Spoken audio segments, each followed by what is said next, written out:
Your Excellency, the Ambassador of the Federal Republic of Nigeria to the UAE, to the United Arab Emirates, Ambassador Mohammed Dansata Rimi, the Consul General of the Federal Republic of Nigeria in Dubai, Abu S. Mohammed, the Consul General of Ghana, Mr. Samantha Gifi Bukari, the Special Assistant to the General Overseer of the Redeemed Christian Church of God, Middle East Region, Pastor Charles Adegoke, Captains of Industry, the Chairman, NZ Group Nigeria, His Royal Highness Alhaji Aliyu Damesi, the Chairman of the Coscharis Group, Mr. Constance Maduka, distinguished guests, Your Excellencies of the Diplomatic Corps present, ladies and gentlemen. It really is a very special pleasure to be here with you for the Dubai Professional Business Summit, which I'm told is a platform for discussing beneficial investment and business opportunities on the global scene. I must thank the Christ the Redeemer's Fellowship for the honor of this invitation to deliver this keynote address. This year's summit seeks to explore the investment opportunities between the UAE and Nigeria. We already know that about a decade back, in 2008, at the height of the global financial crisis, investors sought out the emerging markets in Africa as the last investment frontiers, and there was then a sense of urgency. But little traction was gained. That opportunity was lost. However, it seems to me that the next best time to explore those investment opportunities is clearly now. Why? Consider, for instance, the International Monetary Fund, the IMF's recent upgrade of the economic outlook for sub-Saharan Africa and the major role that Nigeria's emergence from a recession onto positive growth is expected to play in that regional outlook. The prospects are clearly bright. In February 2017, the present administration, present government of Nigeria, launched the Economic Recovery and Growth Plan 2017 to 2020. The recovery plan was conceptualized to place the Nigerian economy on the path of stronger, more sustainable and inclusive growth. In Q1 2018, the first quarter of 2018, the economy grew 1.95% and is projected to grow 3% over this year, driven by stronger oil prices, stable production, increased non-oil output, and foreign exchange availability. Inflation has fallen 16 times month to month from 18.72% in January 2017 to 11.6% in May 2018. Foreign investment has also risen, and this is new investment, from a low of about $1 billion in the first quarter, $1 billion in the first quarter of 2017 to about $4.1 billion in the third quarter of 2017. That's a 150% growth. Total capital inflow, and this is fresh capital, in the last quarter of 2017 was about $12.2 billion, a growth of about another 136% over the quarter ending in 2017. With no restrictions whatsoever on ownership of businesses and a guaranteed 100% repatriation of invested funds, we have a stable foreign exchange market combined with rising income levels. Nigeria's external reserves have risen to a 4-year high of $47.8 billion as of the 14th of May 2018, that's US dollars. Our fundamentals are extremely good, and the Economic Recovery and Growth Plan is being implemented to keep the economy on the path of sustainable economic growth and global competitiveness. If you ever have reason to doubt the investment case for Nigeria, all you need to do is to look at China's investments and its projected investments, with over $60 billion worth of investments earmarked for Africa, especially in 2018. The largest portion of that, of course, is directed at Nigeria, from all indications. I think it bears repeating to say that the case for investing in Nigeria is a compelling one, and most of us here are possibly already familiar with the story. For instance, as we strive to diversify our economy away from oil, strengthen our institutions and our infrastructure, Nigeria is poised to be the fastest growing African economy and the world's 14th largest economy by 2050. This becomes even more compelling as we are the most populous African nation in the world, and by the other projections, the other demographic projections, we are to be the third largest country in the world by 2050 in terms of population. This means that Nigeria is the consumption demand market and the labor supply market of the future, at least as far as Africa is concerned, and as far as most of the world will be concerned at that time. Therefore, just as Dubai is seen as an attractive business destination, a major transport hub for passengers and cargo, connecting the Middle East to the rest of the world, Nigeria's cities like Abuja, Kano, Lagos, and Port Harcourt are certainly attractive investment destinations for capital, for skills, technology, connecting Africa to the rest of the world today and certainly beyond. Going by the trade figures between Nigeria and the UAE, what I will say is that the good news is that there is a lot of headroom for expansion. Nigeria's capital inflows from the UAE were less than 350 million in 2017. Today, that's 350 million US dollars. Today, trade relations with the UAE in the first quarter of 2018 were barely hinged on the importation of a few items such as motorcycles, used vehicles, and CKD, completely knocked down parts of vehicles. Some chemical fertilizers, electrical parts for telephones, worth just under 50 million US dollars. So the possibilities for significantly deeper trade and investment relations must be explored by both countries to harness that potential. Starting with aviation, Nigeria has announced the commencement of the process of commissioning its major international airports with a view to attracting world-class investors and, of course, world-class operators. And only this week we announced our new national carrier, Nigeria Air, which we expect will be owned and run entirely by the private sector, with the government having only a notional 5% stake in that enterprise. These initiatives are aimed at consolidating Nigeria's position as the regional hub for trade and investment. And taking our hospitality sector and our budding tourism drive as examples, about 1.8 million international travelers spend 2 nights on average at Nigeria's estimated 10,000 hotel rooms every year. This generated in the past year about 210 million US dollars for that industry, which barely reflects on Nigeria's 500 billion US dollars GDP size. Nigeria's hotel industry alone is projected to grow double digits up to 2020 as the sector bounces back post-recession to one of the fastest growing in the world. The possibilities for investors, of course, is significant. Major international hotel brands have obviously recognized the enormous opportunities with the likes of Hilton, Marriott, Westin, Sheraton, Radisson, and Best Western scheduled to open new hotels in Nigeria over the next 3 to 5 years. In real estate, projects such as the Eco Atlantic City project in Lagos, which has been dubbed Africa's Dubai, offering 10 million square meters of multi-billion-dollar grade A real estate investments, are also opportunities worthy of note.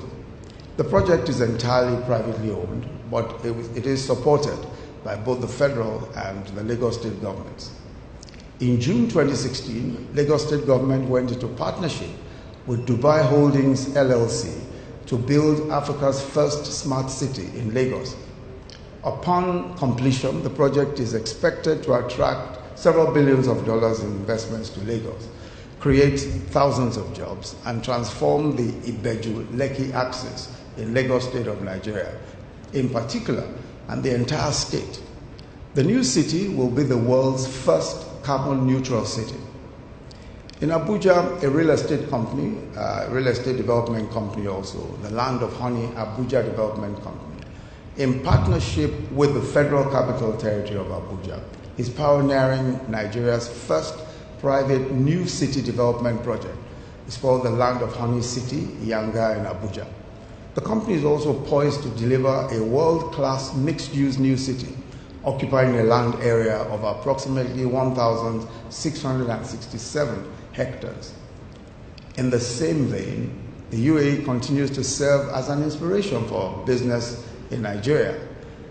The Oceana Residences, a multi-million-dollar real estate development in Lagos, Nigeria, was designed by the architects behind the famous Dubai Marina here in Dubai.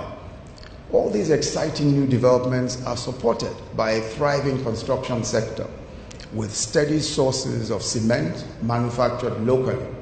Aliko Dangote, BUA or Boa Group, and Lafarge are examples of some of the indigenous cement industry, and several other companies. Wemco, for example, is also an indigenous company specializing in building materials.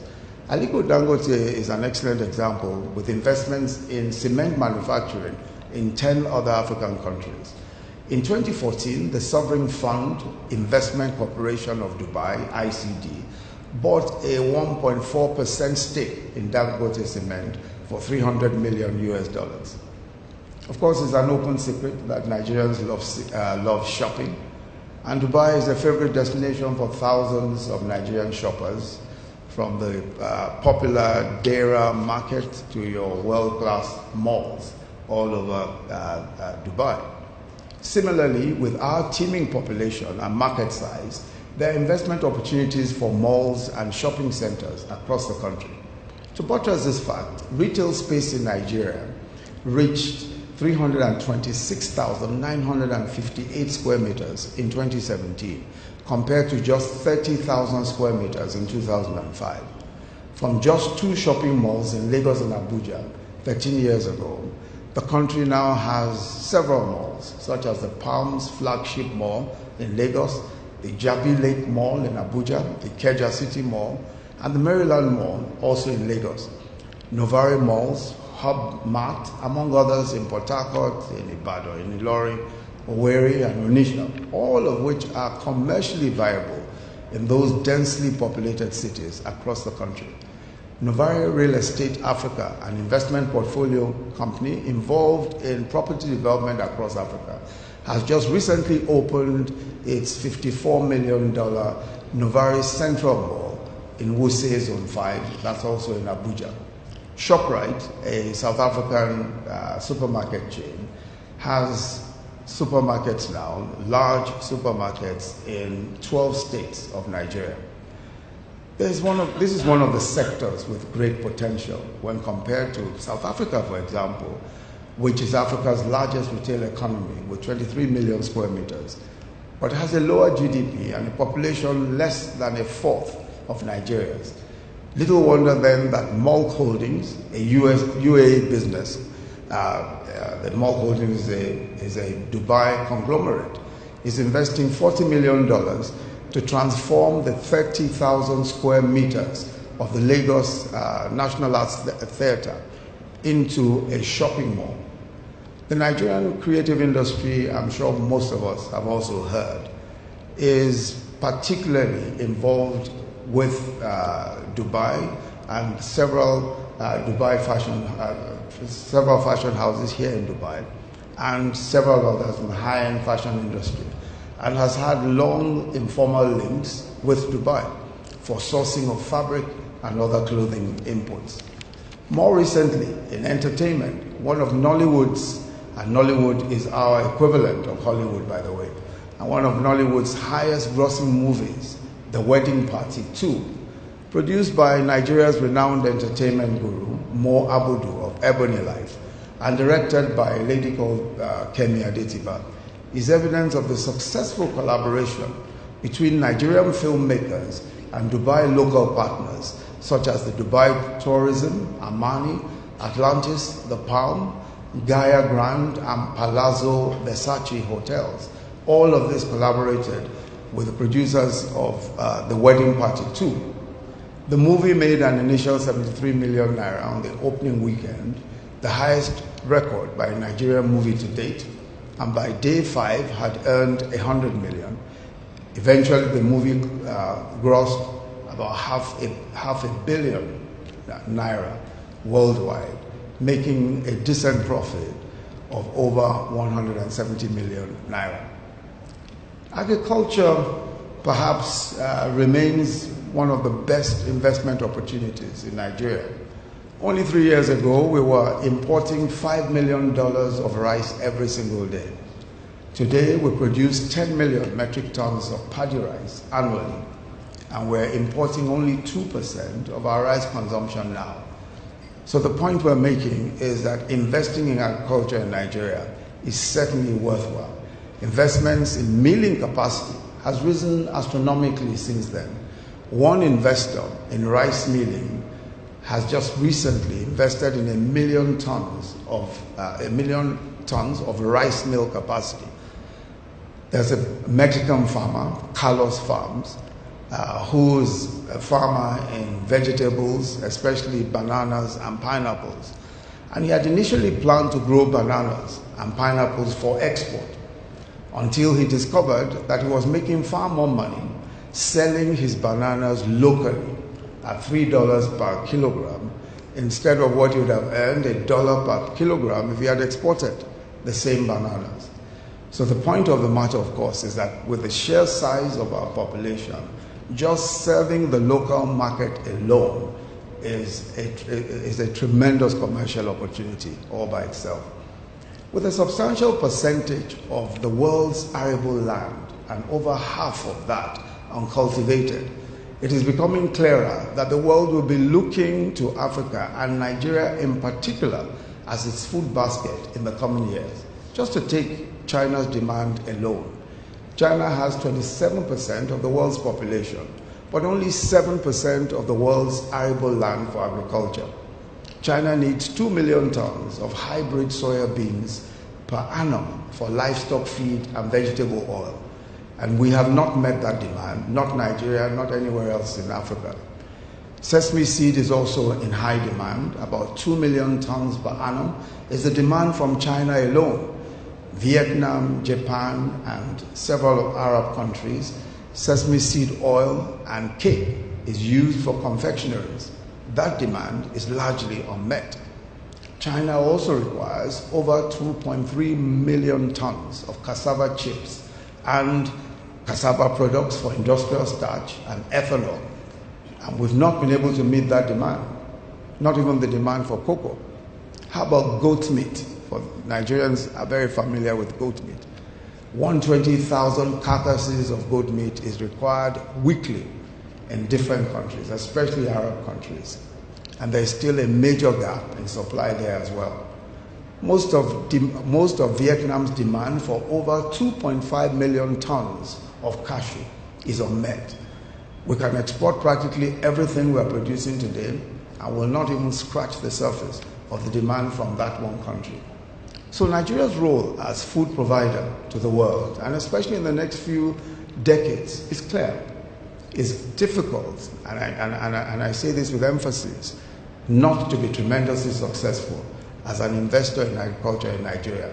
I'm sure Mr. Maduka, Kostraris Maduka, will also be able to say great things about his rice investment in Nigeria. Similarly, Nigeria's ICT sector has attracted numerous international investments with proven successes from fintech and e-commerce to education to health, media, and logistics. With Dubai being at the cutting edge of both technology as a future city, as well as the financial capital of the Middle East, you are well placed to take advantage of the very many opportunities that are available. The sector, including the communication sector, accounts for 9% of Nigeria's GDP and has doubled in size over the past 7 years in particular.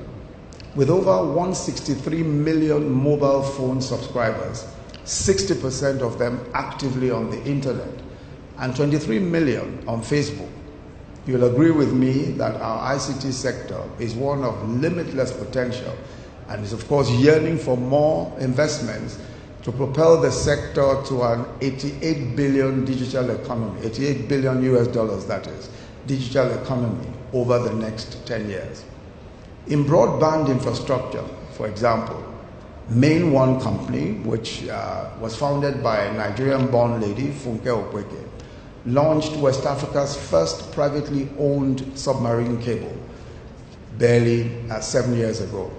The cable was built over a 2-year period, and the initial investment of $240 million was financed entirely by African investors, and the project broke even in just 2 years after its launch. Today, companies such as Flutterwave, a payment solutions company, Andela, a software development engineering company, Jobberman, an online human resource company, and Konga, an online mall, some may be familiar with some of these names, are poignant examples of how young Nigerian entrepreneurs are using technology disruptively to create profit in various business lines. So both in the infrastructure end and the retail end of that infrastructure, there are tremendous opportunities. And evidently the smart money all over the world is paying attention. For example, Flutterwave saw an investment of 10 million US dollars, Konga an impressive 25 million US dollars, the second largest amount raised by an African startup business on the continent. Andela, another of our leading technology brands, attracted equity investments from Facebook's Mark Zuckerberg. The Lagos mega city is a project, is also an example of the proven successes and the great potential of ICT in Nigeria, with its high quality and relatively lower cost talent, as well as a strong community of incubators, accelerators, and development communities. Lagos witnessed over $100 million US dollars of local and international venture capital in 2017 alone. As government, we are committed to supporting the sector by resolving the known challenges of insufficient digital infrastructure and also having the right policy and regulatory framework. In the technology space, we are deepening broadband connectivity with over 3,250 kilometers of fiber optic cable laid in the major cities. We've grown from 6% to 22% broadband access in the last 2.5 years.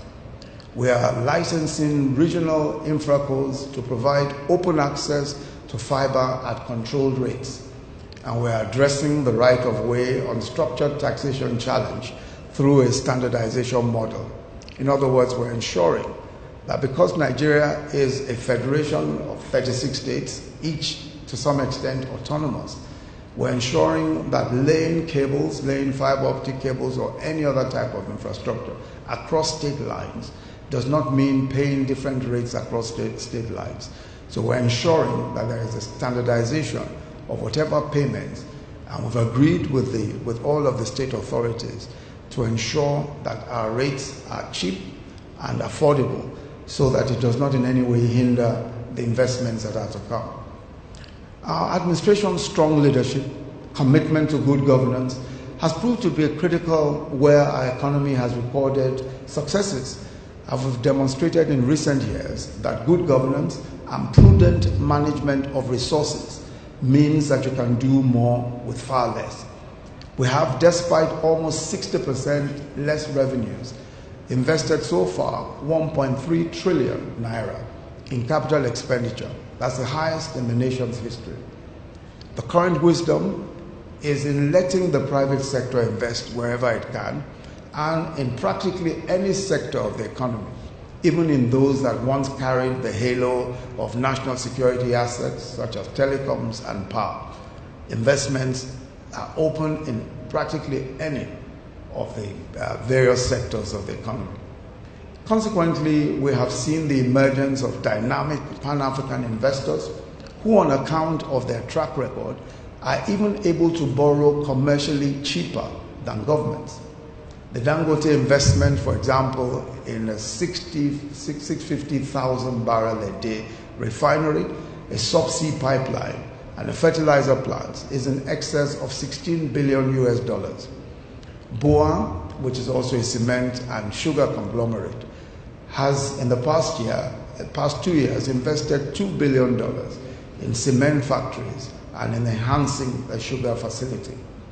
We're also utilizing the special economic zones, which will provide all the required infrastructure and regulatory facilitation to deliver expedited productivity. Our oil and gas free zones have over 20 billion in fresh investments already. Again, these zones allow 100% foreign ownership and 100% repatriation of capital and profits.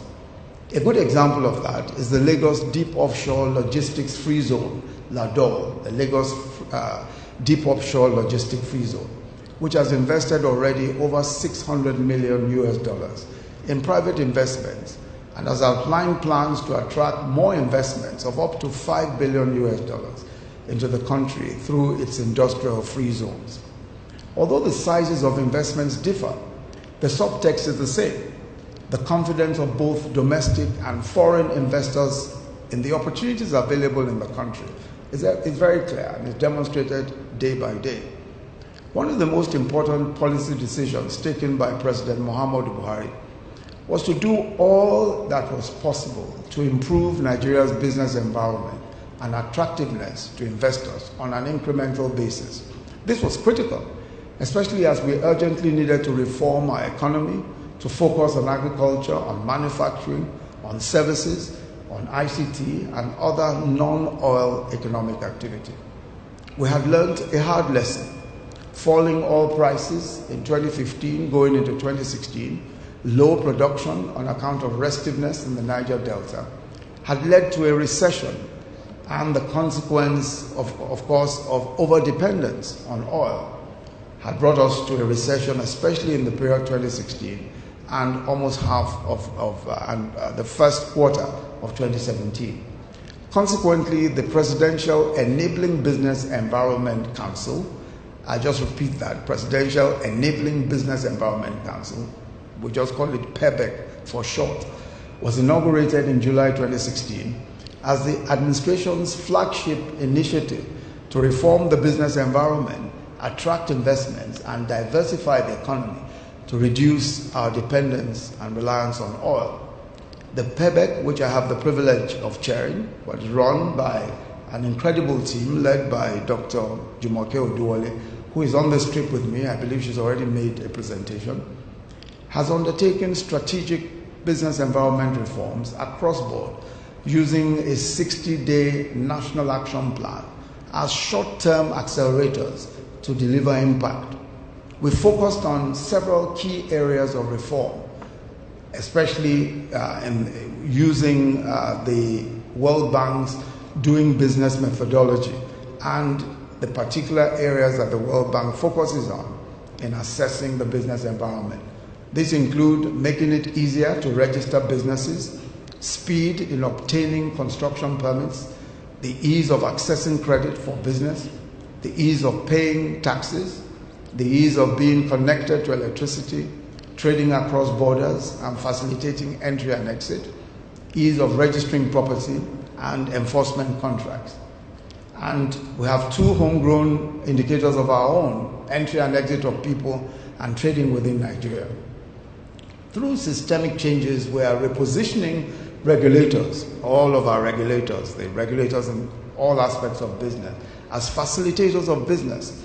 And we're seeing a steadily improving transparency and efficiency of service delivery by the public sector.